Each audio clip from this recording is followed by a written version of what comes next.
Grève des femmes Suisse Repetita, épisode 2, les femmes bras croisés, le pays perd pied. Retour sur la grève de 1991. Quand j'ai appris que je suis née en 1990 et qu'en 1991, à Appenzell, Rhône-Intérieur, les femmes n'avaient pas le droit de voter au niveau cantonal, mais j'ai eu envie de m'arracher la tête. Enfin, je trouve que c'est complètement dingue. Et puis, en me rendant compte de ça, je me suis dit, mais c'est pas possible. J'ai grandi dans un pays archaïque, quoi.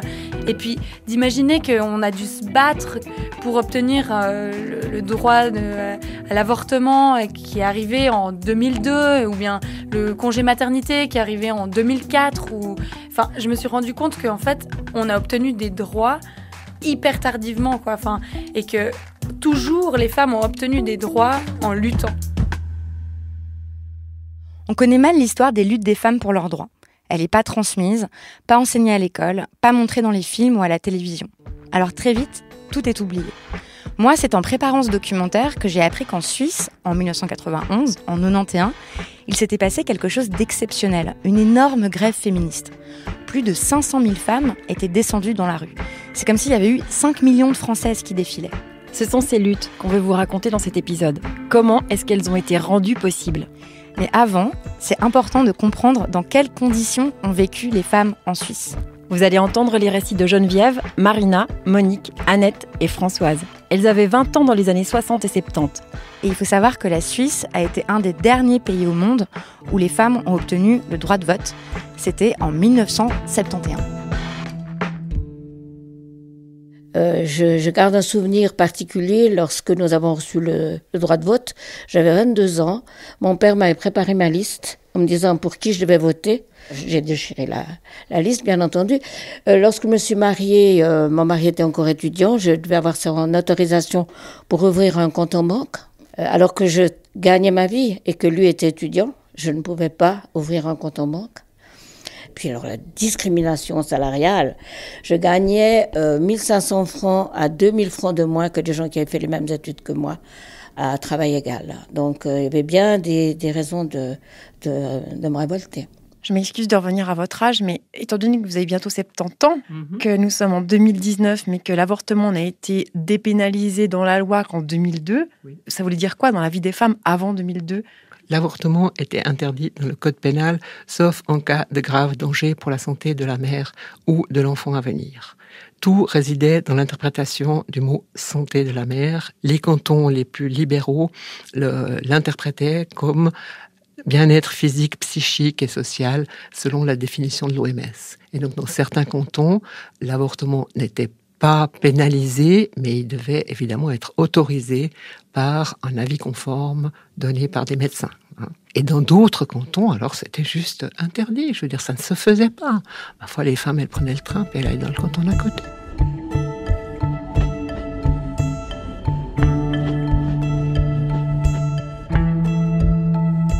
Et à Genève, par exemple, là où j'étais, on a créé pour une espèce de chaîne de solidarité pour des femmes d'autres cantons qui venaient pour se présenter devant ces experts pour obtenir un avortement dans des conditions qui ne soient pas trop dangereuses pour leur santé. Parce que l'avortement se pratiquait, comme en France d'ailleurs, avec des aiguilles à tricoter et des charlatans un peu partout, et des femmes mouraient beaucoup à cause de ça.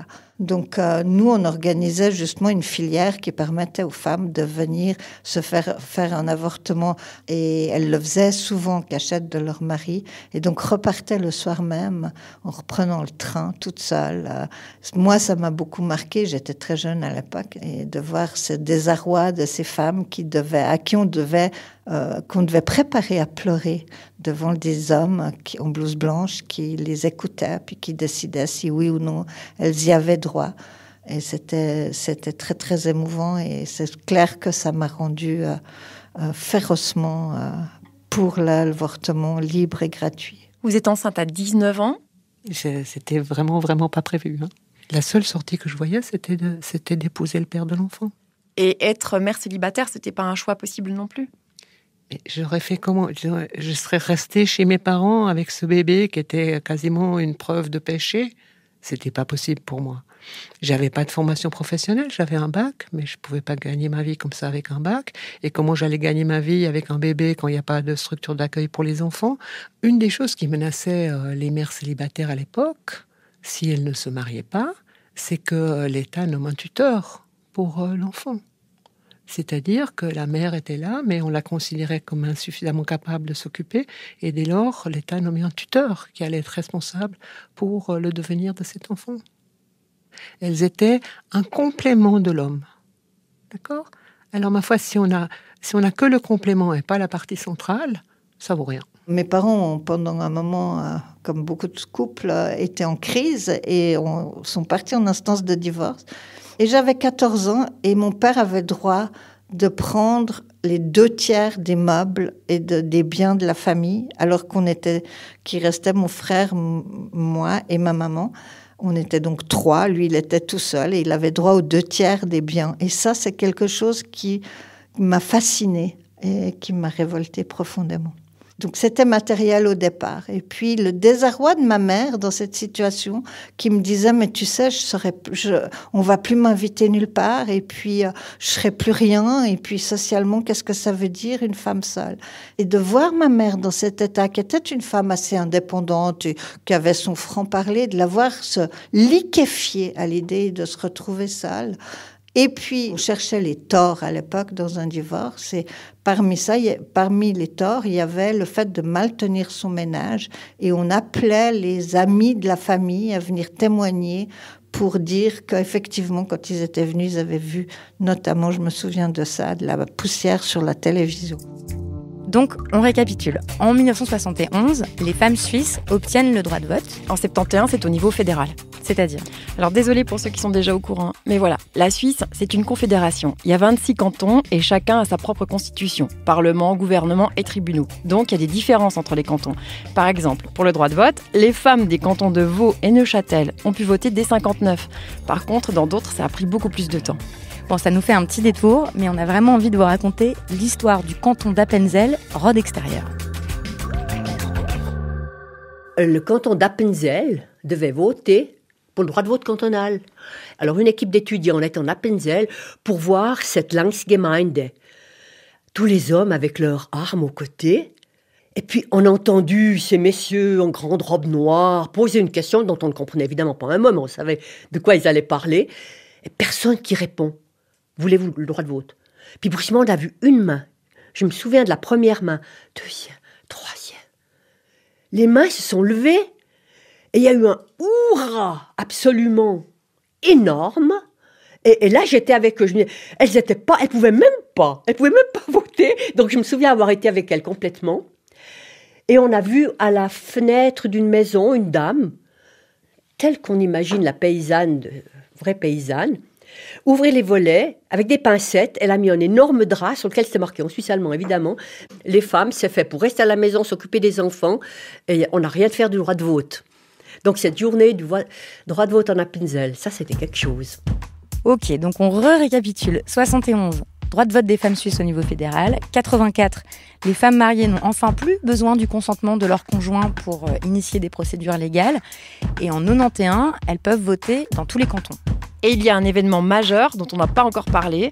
En 1981, le 14 juin, est inscrit dans la Constitution le principe d'égalité entre les hommes et les femmes. Le fait de mettre dans la Constitution une égalité homme-femme permettait ensuite de remettre en question toutes ces lois et ces habitudes et ces scandaleuses qui traitaient les femmes comme des enfants. Et donc, en 81, il y a l'inscription dans la Constitution de l'égalité femmes-hommes. Et ensuite, pendant 10 ans, il ne se passe rien. Et non, parce que la Constitution, ce sont des textes. Hein. Comme j'explique souvent à mes étudiants, c'est le règlement du jeu suisse, mais ça ne veut pas dire que tout le monde l'applique. Donc justement, en 91, en 91, l'idée a été justement de dire, mais c'est pas possible, ça fait 10 ans, on a toujours 30% d'écart salarial. Les syndicats sont partis au front en premier avec les femmes syndiquées qui ont décidé d'organiser une journée de grève. Et ça a été un mouvement incroyable. C'était une idée un peu en l'air. Je dans le fond, je me suis dit, c'est une bonne idée, quoi. Une grève des femmes, ça s'est jamais fait. Ça, c'est la voix de Christiane Brunner. C'est une figure féministe très importante en Suisse. Elle est un peu devenue l'icône de cette grève de 91. Tout est parti d'un atelier d'horlogerie. C'est pas un cliché, c'est une grosse industrie en Suisse. Les ouvrières sont nombreuses dans l'industrie horlogère. Elles étaient beaucoup moins payées que les hommes. D'ailleurs, c'est comme ça qu'elles ont lancé cette idée de grève. Cette idée, elle a ensuite été reprise par la seule femme à la tête du syndicat des travailleurs de la métallurgie et de l'horlogerie. J'étais à la tête d'un syndicat, d'un grand syndicat de Suisse. Très grande majorité d'hommes. Et je dois les convaincre parce qu'il faut une infrastructure, il faut de l'argent pour produire du matériel pour intéresser les femmes et les hommes. Donc j'avais besoin de l'appui syndical. Là, je dois dire que j'ai eu un peu de peine de convaincre les hommes du syndicat. Enfin, c'était tellement nouveau, une grève des femmes, ça veut dire quoi ? Il y a ceux qui disaient non, c'est contraire à la paix du travail en Suisse. D'autres qui disaient non, c'est un tabou total. Une grève, c'est une vraie grève. Il n'y a pas toutes les femmes qui peuvent s'en mêler. C'est pas comme ça qu'on fait la grève. On fait la grève avec des piquets de grève et contre une entreprise, etc. L'idée, c'était aussi de bloquer le pays en faisant la grève du travail domestique, c'est-à-dire de ne pas faire les courses, de ne pas s'occuper des enfants, de ne pas faire le ménage, etc. Le slogan, c'était « Les femmes, bras croisés, le pays perd pied ». Wenn Frauen will, steht alles still. Si le donne vogliono, tutto si ferma. Il y avait des gens qui ricanaient, qui se moquaient un peu.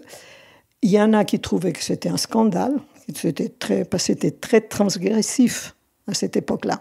Parler de la grève des femmes. L'establishment suisse s'est toujours vanté de ne pas être comme les pays voisins, toujours en grève.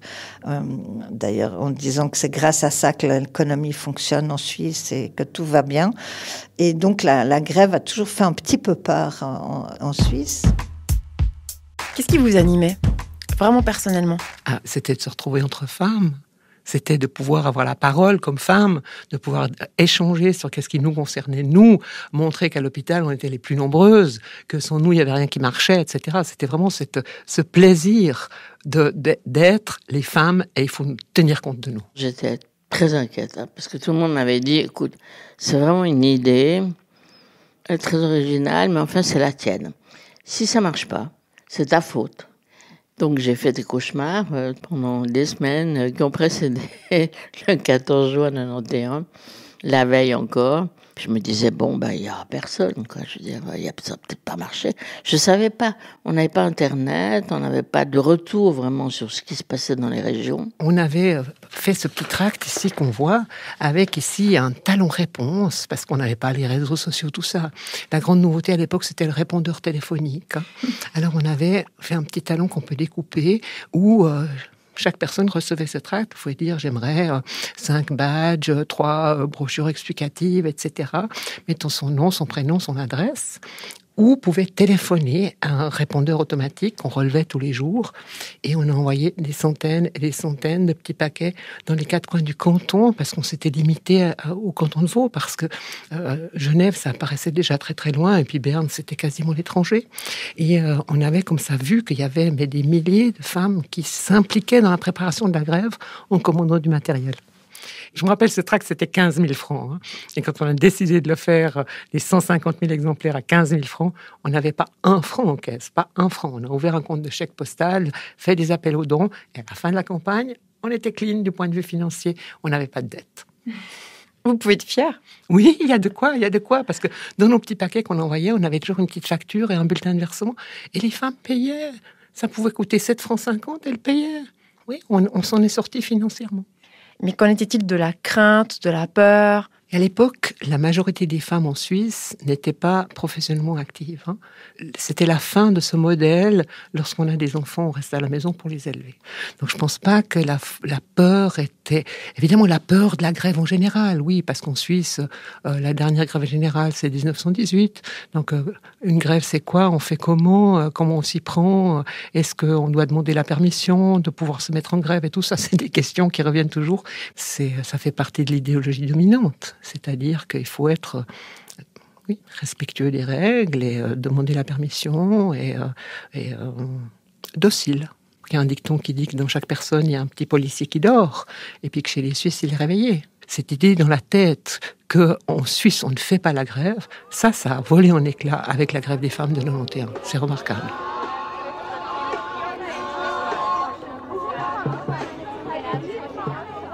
Le jour du 14 juin, j'avais dormi à Berne, je suis sortie dans la rue, je me dis qu'est-ce que je fais s'il n'y a personne. Et j'ai vu des tas de femmes habillées en fuchsia. On a symbolisé notre grève par une image de femme qui a les bras croisés. C'est une manière de dire que les femmes aujourd'hui, y compris à la maison, ne travailleront pas et confieront soit la garde des enfants ou les tâches ménagères à leurs conjoints ou compagnons. Les balais ont déserté les demeures helvètes pour accompagner une manifestation au rose fuchsia du plus bel effet contestataire dans les rues de Genève. Alors j'ai le souvenir d'une journée très colorée et très artistique et très créative, ce qui sortait beaucoup du quotidien. Avec un groupe de femmes du quartier, on avait investi une place que nous avions décorée en mettant des fils où pendaient toutes sortes de lessives. Mais c'était magnifique parce que toutes les femmes étaient... Enfin, il y avait beaucoup de femmes qui étaient en fuchsia, en rose. Il y avait des voitures qui étaient roses. Enfin, c'était extraordinaire. À la Chaux-de-Fonds, des rues ont été rebaptisées. Par exemple, la rue Numadreau est devenue la rue Marie-Junet, la dernière femme exécutée pour sorcellerie dans la région. Dans un restaurant de Fluellen, les clients masculins ont préparé le repas pour le personnel féminin. Ce ne sont que des exemples parmi d'autres de très nombreuses manifestations et ce n'est pas fini. Alors il y a eu des pique-niques à beaucoup d'endroits. Il y a des endroits où il y a eu des arrêts de travail, d'autres des petites pauses. On fait une petite pause sauvage pour justement manifester, bien prouver qu'on fait la grève. Parce qu'en fait, il y a eu des pressions pour que vous ne fassiez pas cette pause. Oui, c'est-à-dire qu'ils nous ont dit que si on faisait la grève, ils supprimaient les primes. Hein.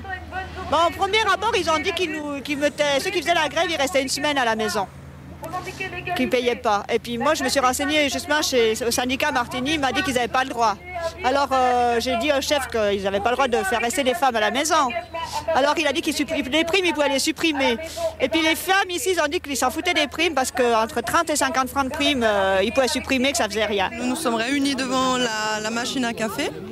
Et puis notre chef du personnel est arrivé, nous a dit qu'il avait compris que, ma foi, il fallait faire ça en dehors des heures de travail, qu'il fallait timbrer, qu'il n'acceptait pas qu'on fasse une petite revendication aux frais de la maison.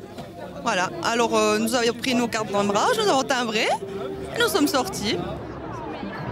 Après, j'ai été sur la place du Palais fédéral, parce qu'à Berne, c'est là que ça se passe. Le Palais fédéral lui-même a vécu une journée mouvementée. La grève des femmes a croisé la journée des relations internationales et les manifestantes ont nargué les grenadiers bernois. Il y a de plus en plus de femmes sur cette place du Palais fédéral. Et il y avait de plus en plus de CRS qui étaient très paniqués par l'envahissement de toutes ces femmes. J'avais peur qu'ils dégazent, enfin je veux dire. Il s'en est fallu d'un cheveu en effet pour que cela ne tourne au vinaigre. Les spécialistes anti-émeutes de la police bernoise étaient prêts, si besoin était, à casser de la femme. Impossible de chiffrer encore la participation des femmes au mouvement dans tout le pays, mais on peut déjà dire que ce n'était pas une journée comme les autres. Il y a eu la jonction de toutes les luttes. En fait, ce qui était clair, c'est que, on pense les travailleuses, on pense les femmes au foyer, on pense les prostituées, donc des catégories de femmes. Mais la femme travaille pour gagner sa vie à l'extérieur, elle travaille à la maison, elle s'occupe des enfants, des maris, des vieux. Enfin, il y a toutes les activités qui sont là. Et dans ce mouvement de la grève du 14 juin 91, tous ces aspects étaient ensemble. Et ça donnait cette force de toutes ces femmes ensemble qui se rendaient compte de leurs intérêts communs. Ça a été le 14 juin au soir où on a vu tout ce qui s'était passé dans la journée, toutes les femmes qui étaient sorties, qui étaient venues dans les journaux. Il y avait des parties du journal qui n'étaient pas imprimées, c'était des articles que les femmes auraient dû rédiger, par exemple, ou d'autres journaux qui étaient rédigés entièrement par des journalistes femmes. Il y avait le présentateur de la télé qui portait un badge pour la grève des femmes. Enfin, c'était extraordinaire. On n'avait jamais imaginé que ça prendrait une telle ampleur. Parce qu'une chose, c'est de faire un mouvement pour le salaire, par exemple, pour une augmentation de salaire, il faut le faire. Mais c'est des catégories. Tandis que là, c'était un peu le tout qui apparaissait. Et surtout, j'ai ressenti, mais alors au niveau de la grève, c'était très clair, mais vraiment, j'ai l'impression d'avoir été traversée par la force des femmes. Mais si des femmes se mettent en mouvement, il y a tout qui bouge, et c'est réel.